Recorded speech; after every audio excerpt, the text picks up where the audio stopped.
Today news బులెటిన్ల ముందుగా headlines చూద్దాం. కొడంగల్ నియోజకవర్గం లగచర్ల గ్రామ రైతులను పరామర్శించిన BRS working president KTR. Mahayuti ప్రభుత్వ నినాదాలు నేడు దోపిడీకి అణగారిన వర్గాల బలంగా మారుతున్నాయి.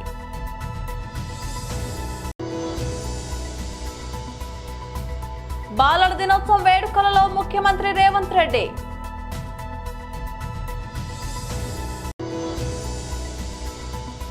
ఏపీ అసెంబ్లీ బడ్జెట్ సెషన్ మంత్రి నారా లోకేష్.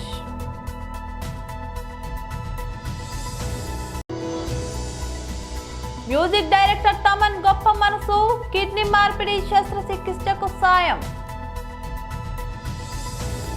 కొడంగల్ నియోజకవర్గం లగచర్ల గ్రామ రైతులను పరామర్శించిన బీఆర్ఎస్ వర్కింగ్ ప్రెసిడెంట్ కేటీఆర్.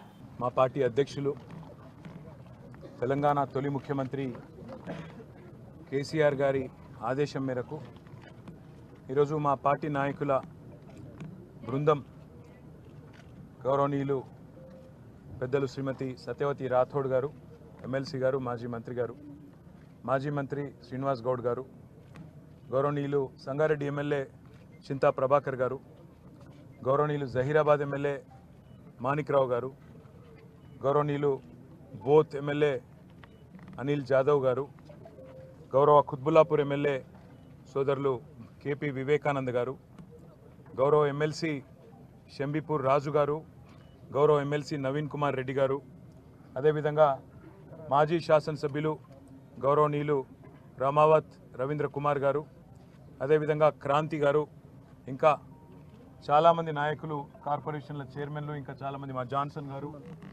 మాజీ ఎమ్మెల్యే బాల్కా సుమన్ గారు, ఇంకా చాలామంది నాయకులందరం కూడా కలిసి ఈరోజు లగచర్లలో జరిగిన నిరసనలో సమిధలుగా మారిన పేదలు ఎవరైతున్నారో తమ భూములు తమకే ఉండాలి, మార్కెట్లో 60-70 లక్షలు ఎకరానికి ఉన్న భూములు ప్రభుత్వం అడ్డికి పావు షేరుకు రియల్ ఎస్టేట్ దందా చేసేందుకు గుంజుకుంటామంటే, మాకున్న జీవితాన్ని లాగేసుకుంటామంటే, ఉన్న మొత్తం జమీన్ అంతా గుంజుకుంటామంటే అట్లెట్లా ఒప్పుకుంటామని చెప్పి 9 నెలలుగా పోరాటం చేస్తున్న లగచర్ల, హకీంపేట, ఆ పక్కనే ఉండే 2 తాండాల అన్నదమ్ములు, ఆడబిడ్డలు నిన్న మొన్న ఈరోజు వరుసగా రాష్ట్రం మొత్తం చూస్తుంటే రోధిస్తున్నారు, ఆక్రోశిస్తూ ఉన్నారు.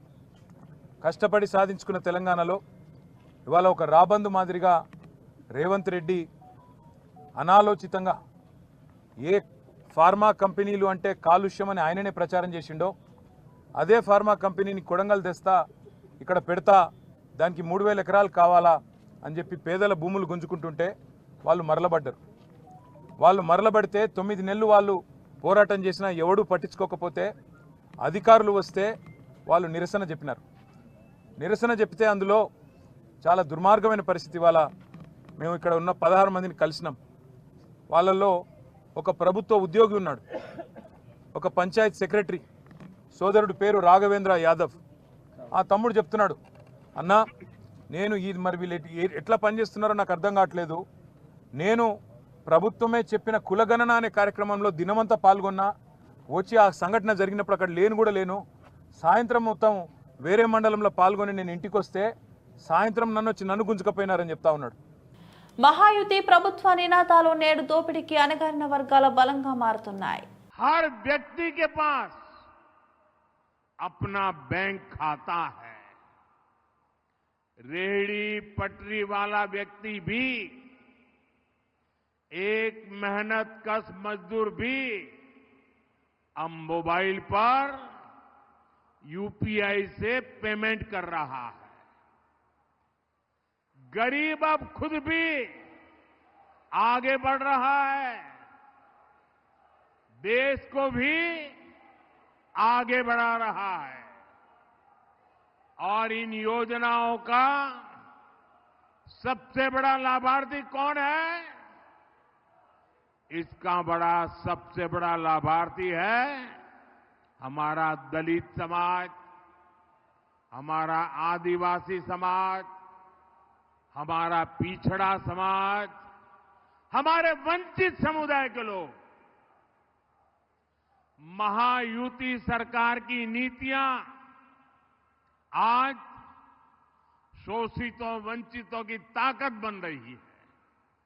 भाइयों बहनों, जो काम 10 साल में हुए वो काम पहले भी हो सकते थे, लेकिन कांग्रेस की सरकारों की मंशा ही नहीं थी कि गरीब आगे आकर अपना हक मांगे।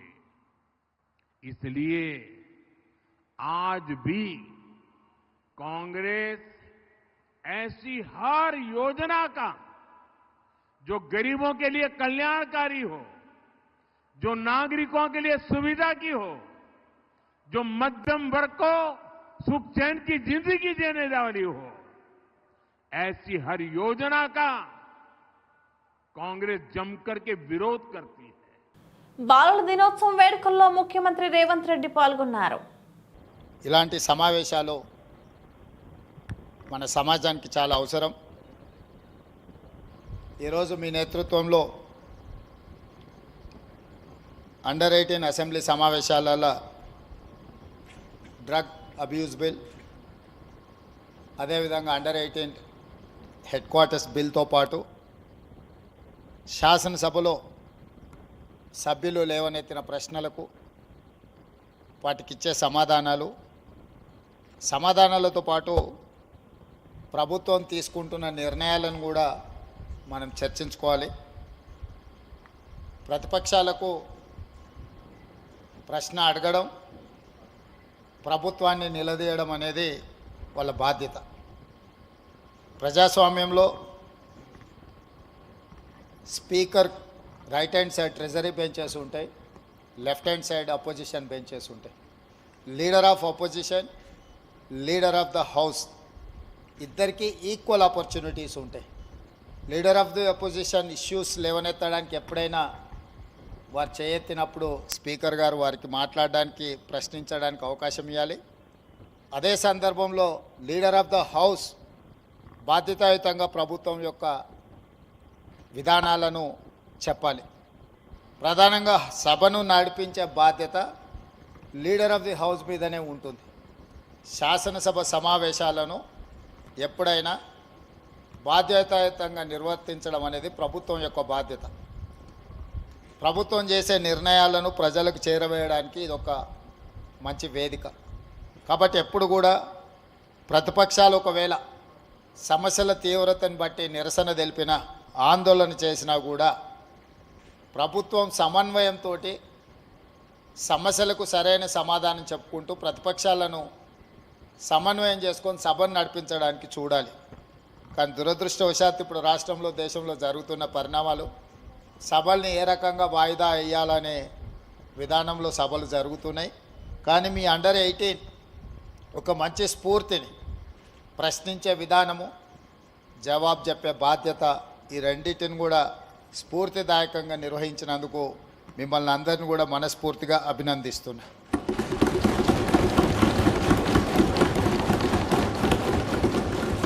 అదేవిధంగా ఈరోజు 14th నవంబర్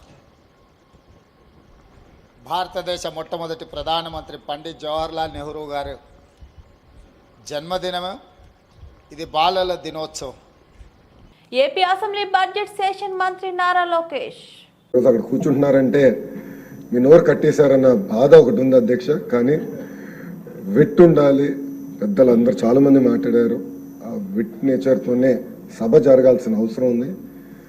విట్టిగా జరిగితే ఎన్ని గంటలైనా ఇక్కడ చర్చిస్తాం, ఎన్ని గంటలైనా మనం మాడడానికి అవకాశం ఉంటుంది. అది మీరు కోల్పోకూడదని ఈ సభాముఖంగా మిమ్మల్ని కోరుకుంటూ, మళ్ళీ అధ్యక్ష మిమ్మల్ని పిలిచే అవకాశం నాకు ఇచ్చిన చంద్రబాబు నాయుడు గారికి, పవన్ అన్నకి, బీజేపీ నాయకులకి నా హృదయపూర్వక ధన్యవాదాలు తెలుపుకుంటూ సెలవు తీసుకుంటాను.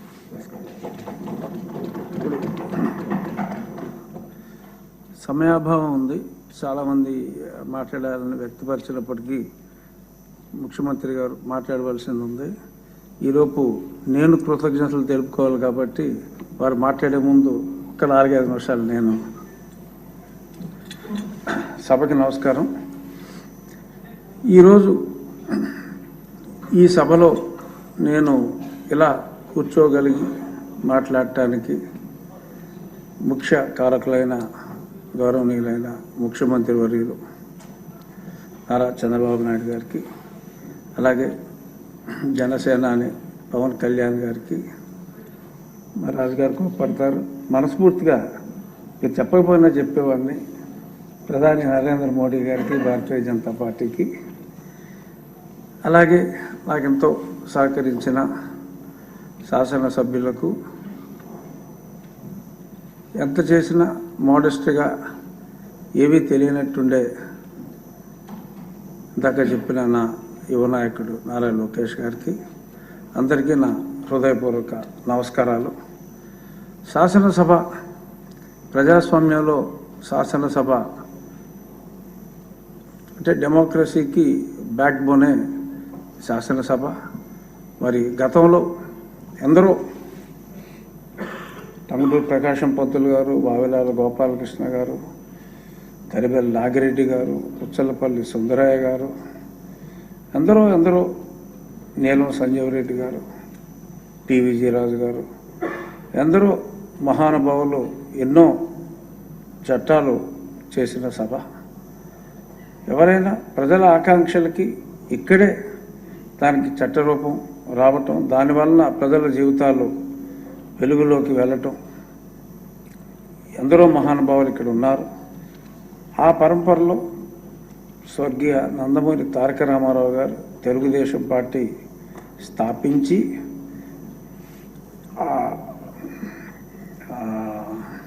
సంక్షేమం అనే దాన్ని ఒక కొత్త ఒరవడి సృష్టించి భారతదేశంలో మొట్టమొదటిసారిగా సంక్షేమం యొక్క విలువ, సమాజమే దేవాలయం, ప్రజలే దేవుళ్ళు అని ఊరికనే స్లోగన్తో కాకుండా పరిపూర్ణంగా ఆయన విశ్వసించి మరి గొప్ప సంస్కరణలు చేపట్టి ప్రజామోదంతో, సభ్యుల ఆమోదంతో మరి ప్రజల జీవితాల్లో వెలుగు నింపింది ఈ సభ. ప్రముఖ సంగీత దర్శకుడు తమన్ గొప్ప మనసు చాటుకున్నారు. చావు బతుకుల్లో ఉన్న ఓ రోగికి కిడ్నీ మార్పిడి ఆపరేషన్ చేయించడంలో సాయం చేశారు. ఆయన చొరవతో కిడ్నీ ట్రాన్స్ప్లాంట్ విజయవంతంగా పూర్తి చేసినట్టు డాక్టర్ లీలాకృష్ణ తన ఇన్స్టాగ్రామ్ ఖాతా ద్వారా వెల్లడించారు. Thank you dear Thaman. ANU ఆసుపత్రిలో రోగికి కిడ్నీ ట్రాన్స్ప్లాంట్ ఆపరేషన్ను విజయవంతంగా జరిగేలా చేశావు. నీ కైండ్ హార్ట్ జీవితాంతం గుర్తుపెట్టుకుంటా అని ఆ పోస్ట్లో పేర్కొన్నారు. God is great dear doctor అంటూ లీలాకృష్ణకి తమన్ రిప్లై ఇచ్చారు. తమన్ మంచి మనసు గురించి తెలుసుకున్న అభిమానులు అభినందనలు కురిపిస్తున్నారు. టాలీవుడ్ క్రేజీ మ్యూజిక్ డైరెక్టర్ గా కొనసాగుతున్న తమన్ స్టార్ హీరోల చిత్రాలకు సంగీతం అందిస్తున్నారు. బుల్లితెర మ్యూజిక్ షోలకు తమన్ న్యాయ నిర్ణేతగా వ్యవహరిస్తున్నారు. సోషల్ మీడియాలో యాక్టివ్ గా ఉండే తమన్ ఫ్యాన్స్ తో ఎప్పుడూ టచ్ లో ఉంటారు. అందరికంటే ముందుగానే తాను సంగీతం అందిస్తున్న చిత్రాల అప్డేట్స్ పంచుకుంటారు. వరిధాన్యం కొనుగోలు కేంద్రాన్ని సందర్శించిన జిల్లా ఎస్పీ శ్రీమతి డి జానకి ఐపీఎస్, జిల్లా ఎస్పీ శ్రీమతి డి జానకి ఐపీఎస్ ధర్మపూర్ గ్రామంలోని ప్రాథమిక వ్యవసాయ సంఘం ఆధ్వర్యంలో నడుస్తున్న వరిధాన్యం కొనుగోలు కేంద్రాన్ని సందర్శించారు. ఈ సందర్శనలో ఆమె రైతులతో మాట్లాడి కొనుగోలు ప్రక్రియ, సౌకర్యాలు మరియు రైతులకు అందిస్తున్న సేవల గురించి వివరాలు తెలుసుకున్నారు. రైతులు తమ పంటలను సులభంగా విక్రయించేందుకు ప్రభుత్వం ఏర్పాటు చేసిన కొనుగోలు కేంద్రాలను ఉపయోగించుకోవాలని ఆమె సూచించారు. ఈ సందర్శన ద్వారా రైతులకు అందుతున్న మద్దతు మరియు సౌకర్యాల గురించి తెలుసుకున్నారు. ఈ సందర్శనలో DSP Venkateswarlu, rural CI Gandhi, rural SI పాల్గొన్నారు. లాస్ట్ టైం కూడా బయట వాళ్ళు క్వింటాల్ నెంబర్ 3,000 పెట్టి కొన్నారన్నట్టు 6.5 తీసుకోండి. ఈ దుడ్డు రకం మనం ఎక్కడ ఇది తీసుకుంటాం. ఇది బయట మన కాకుండా బయట హైవే వేస్తున్నారు కాబట్టి ఇది ఇక అందులో కొన్ని ఈసారి బోనస్ కూడా అంటే ముందు తెలియదు కదా బోనస్ ఆల్రెడీ ఇస్తామని చెప్పారు. బోనస్ ఇస్తారా ఇయ్యారా అని డౌట్ మీదే చాలా మంది రైతులు బయటకు సగం శాతం పోయింది. రూపాయలు 50% ధాన్యం కాదు. మీకు ఎంత రేటు పోయింది? పచ్చళ్ళు ఫస్ట్ 23,100, ఫస్ట్ 23,100, తర్వాత 2200, తర్వాత 2,100, 2,000. అంటే వర్షం ఈ మోడం బాగా ఉంది కదా, రైతులు ఎట్లా ఇచ్చేసారని వాళ్ళు తగ్గిస్తూ వచ్చింది. వాళ్ళు పెంచుతున్నారు. దీంట్లో ఇంకొక ప్లస్ పాయింట్ ఏంటి మేడం అంటే అన్ని నూకలు అయితే ఈ నూకలు కావు. సోన కావచ్చు, ఈ దీనిలో సోన కూడా సన్నమే ఉంటుంది, అది నూకలు అవుతుంది, ఇవి నూకలు కావు. యాసంగి అంటే ఎండాకాలం పండిస్తే కూడా ఇవి నూకలు కావు. అది డ్యూరేషన్ తెగులు కూడా ఫైవ్లో చేస్తారు అనేది దీనికంటే ఒక 15 days 20 days డ్యూరేషన్. దీని డ్యూరేషన్ అయితే ఆర్ఎన్ఆర్ ఏంటంటే ఇప్పుడు మనకు దిగుబడి వచ్చేస్తుంది. కొంత కలిసి 30 క్వింటాల్స్.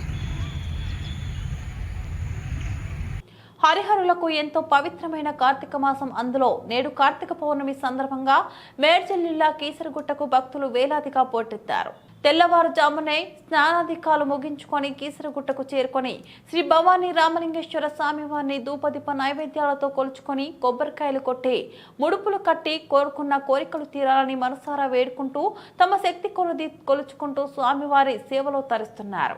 కార్తీక మాసం సందర్భంగా ఈ నెల రోజులు విశేషమైన పూజా కార్యక్రమాలు ఉంటాయి. అలాగే ప్రతిరోజు స్వామివారికి ప్రత్యేకమైన అభిషేకం పూజ ఉంటుంది. గర్భాలయంలోని శివలింగానికి భక్తులు అభిషేకాలు చేస్తారు. అలాగే మహామండపంలో సామూహిక అభిషేకాలు ఉంటాయి. కార్తీక మాసంలో సుమారు 2 లక్షల భక్తులు స్వామివారిని దర్శించుకునే అవకాశం ఉంది. కార్తీక పౌర్ణమి పర్వదినం సందర్భంగా కీసరగుట్ట కేసరగిరి కొండలు భక్తులతో కిటకిటలాడుతున్నాయి. ఓం నమ శివాయ, హరిహర మహాదేవ, శంభో శంకర, శివ నమః అంటూ శివనామ స్మరణతో మారుమ్రోగుతున్నాయి.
కొంచెం సైడ్ జరుగుతా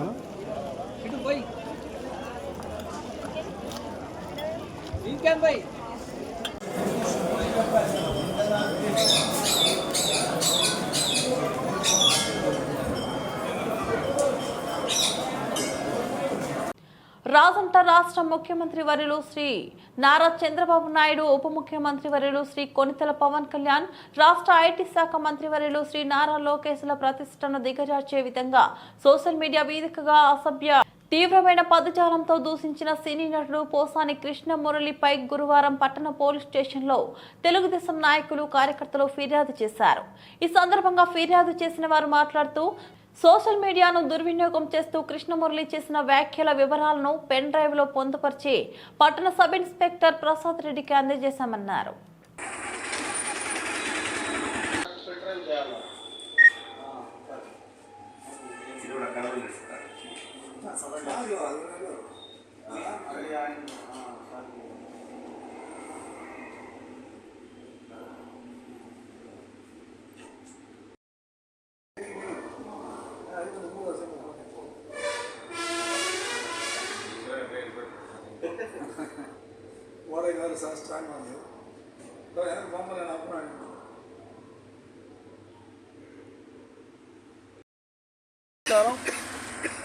ఈరోజు రాజంపేట పట్టణ పోలీస్ స్టేషన్ నందు పోసాని మురళీకృష్ణపై ఫిర్యాదు చేయడం జరిగింది.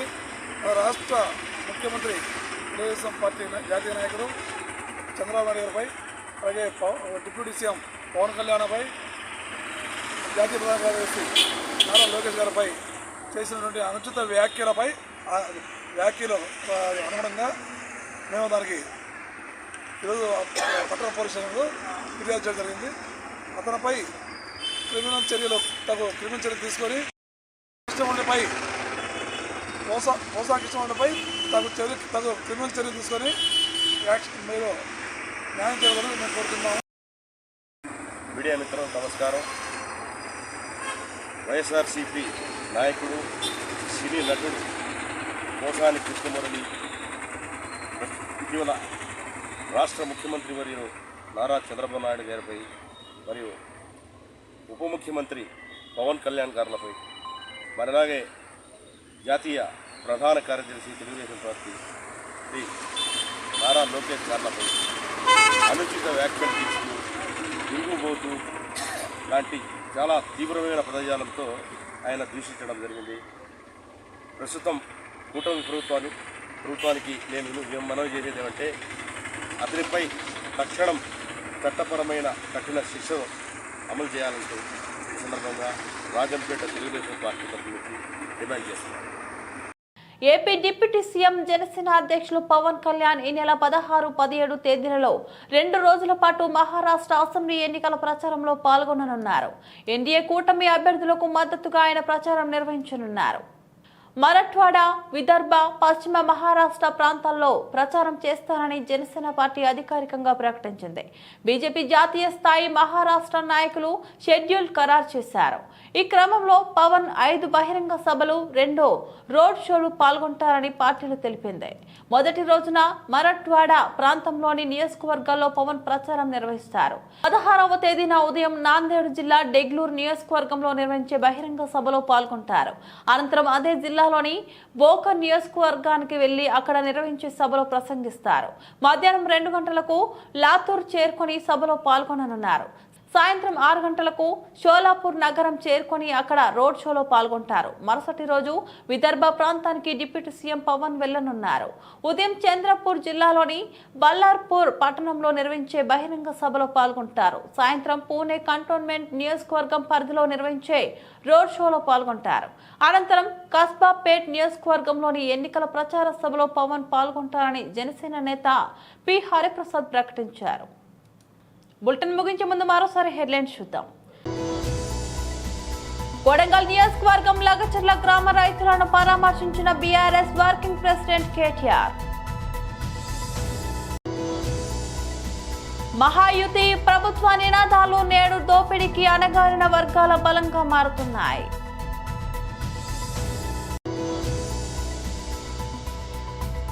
బాలల దినోత్సవం వేడుకలలో ముఖ్యమంత్రి రేవంత్ రెడ్డి.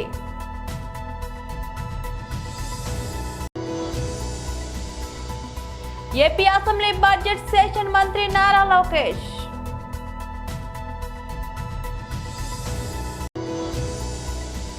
మ్యూజిక్ డైరెక్టర్ తమన్ గొప్ప మనసు, కిడ్నీ మార్పిడి శస్త్రచికిత్సకు సాయం. ఇవి బులెటిన్ అప్డేట్స్. మరో బులెటిన్లో మళ్ళీ కలుద్దాం. అంతవరకు సెలవు. నమస్తే.